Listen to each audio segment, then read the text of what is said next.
in the deepest echoes of time.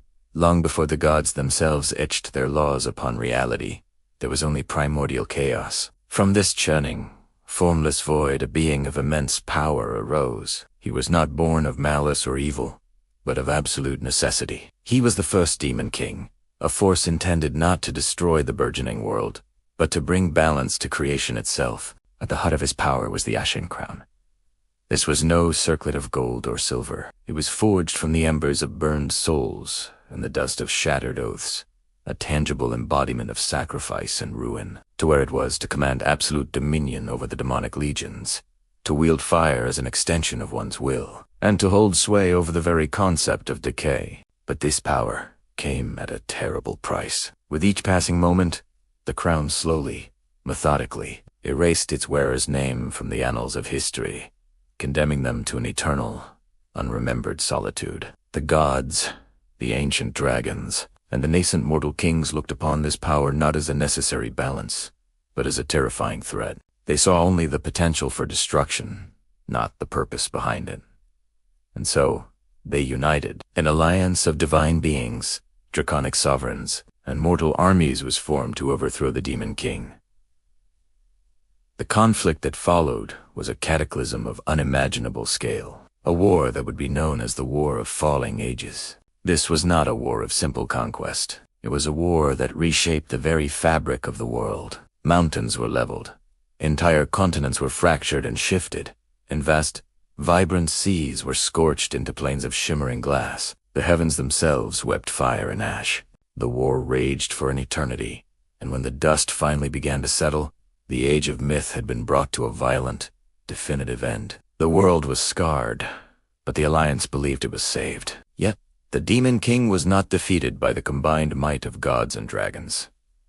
His fall came from within, a tale of betrayal as old as time. He was betrayed by his most trusted general, a being he had once called brother. This general, horrified by the crown's ever-growing power and the erasure it wrought, chose fear over loyalty.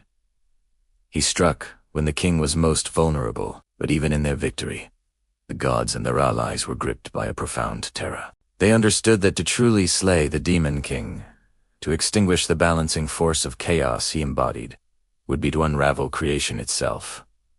The world would end. So, they did not kill him. Instead, they sealed him away in a timeless prison, a place beyond existence, hoping to silence his power forever. Countless ages passed. Civilizations rose and fell, their histories built upon the scorched earth of the old world. The story of the first Demon King faded from epic poems into fragmented myths, and then into forgotten whispers. His name, his purpose, his sacrifice all were lost.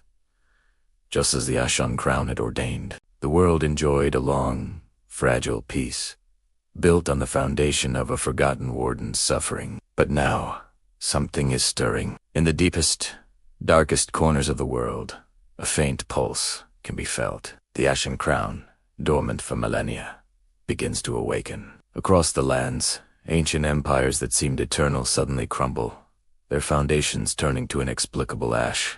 Demons, long thought to be mere folklore, begin to stir in the shadows, their eyes glowing with a renewed, ancient purpose.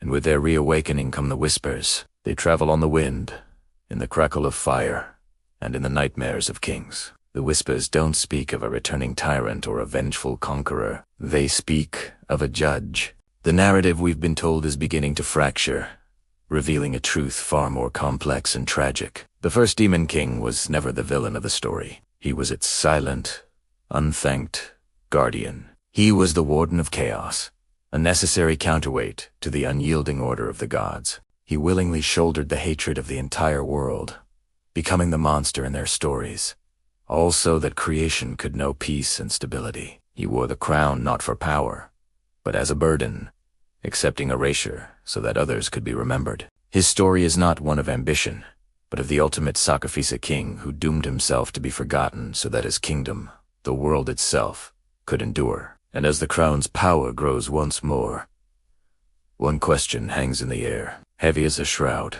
What judgment will he bring to a world that has forgotten its own savior? Thanks for watching. If you enjoyed this dive into forgotten lore, be sure to like, subscribe, and hit that notification bell for more stories from the shadows of history. See you next time.